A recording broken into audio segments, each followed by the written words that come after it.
Datuk Yang Pertua, izinkan saya mengulung dengan isu hangat yang kedua yang seperti saya sebut tadi mengenai KWSP. Isu ini telah diulas dengan mendalam dalam Dewan ini oleh tidak kurang daripada 15 ahli yang berhormat. Di sini ingin saya tegaskan satu hakikat. KWSP telah ditubuhkan pada tahun 1951 untuk simpanan persaraan ahli-ahlinya. Justru, majoriti caruman akan dilaburkan di dalam instrumen pelaburan jangka panjang dan bukan dalam bentuk tunai. Oleh sebab itu, setiap pengeluaran luar jangka yang sebegini memerlukan perincian dan pertimbangan yang rapi. Segala isu berkaitan akaun 1 KWSP berbalik kepada mencari satu titik keseimbangan di antara dua ekstrim untuk rakyat. Dengan izin, this is about finding the right balance between fulfilling two different needs of the members. Yang pertama, pengeluaran untuk kelangsungan hidup hari ini, dan kedua, menjamin kesejahteraan persaraan masa depan. Ramai yang mahukan pengeluaran berjumlah besar secara one-off. Saya telah mendengar suara ahli-ahli yang berhormat, terutamanya YB Pekan dan Bagan Datuk, yang memperjuangkan agar keperluan hari ini didahulukan.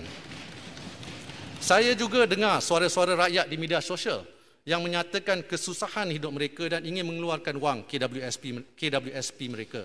Tetapi media juga ada melaporkan bahawa ramai yang gusar dividen dan pertubuhan dana KWSP mereka akan terjejas disebabkan oleh pengeluaran besar-besaran oleh ahli-ahli lain. Namun, pada bulan Mac tahun ini disebabkan oleh keadaan yang luar biasa, kerajaan inilah yang pertama sekali membenarkan pengeluaran dari akaun 2 KWSP. Melalui program Air Lestari, seramai 4.7 juta rakyat dibenar mengeluarkan simpanan akaun 2 hingga RM6,000. Sewaktu itu, mungkin ahli yang berhormat sudah lupa, tetapi kerajaan dikritik keras kerana mengadakan inisiatif ini. Saya nyatakan perkara ini untuk menegaskan bahawa kerajaan responsif dan akan bertindak jika langkah itu wajar demi kebaikan rakyat tanpa mengabaikan tanggungjawab lain. Pada 6 November, program Air Sinar diperkenalkan, di mana KWSP telah membenarkan 600,000 ahli mengeluarkan sehingga RM6,000 dari akaun 1. Ini kemudiannya ditambah baik apabila KWSP mengumumkan skop kelayakan diperluas kepada 2 juta ahli yang aktif. Kini boleh mengeluarkan sehingga RM9,000 atau RM60,000 dari akaun 1, bergantung kepada terma kelayakan. Namun, kerajaan terus peka kepada rungutan ahli dan cetusan pendapat dari ahli-ahli yang berhormat sendiri tentang syarat-syarat yang terlalu ketat. Contohnya, ahli yang sudah berhenti mencarum beberapa tahun tetapi masih mempunyai simpanan namun tidak layak untuk membuat pengeluaran dari akaun 1. Ada pula ahli yang tidak hilang pekerjaan tetapi gaji, allowance atau overtime telah dipotong dengan ketara hingga menjejas kemampuan mereka menampung pembelajaran diri dan keluarga. Mereka juga merungut kerana tidak layak memohon. Kerajaan mendengar semua ini. Seperti yang saya sebut, setiap langkah melibatkan pengeluaran KWSP perlu dilakukan dengan penuh tanggungjawab kepada amanah yang dipikul adalah untuk semua ahli, baik mereka yang mahu mengeluarkan dan juga bagi ahli yang tidak mahu.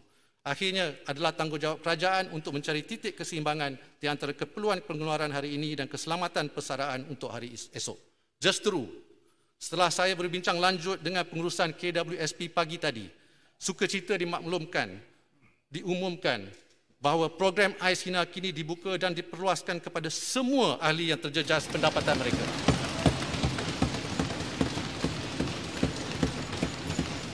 Terima kasih, Menteri.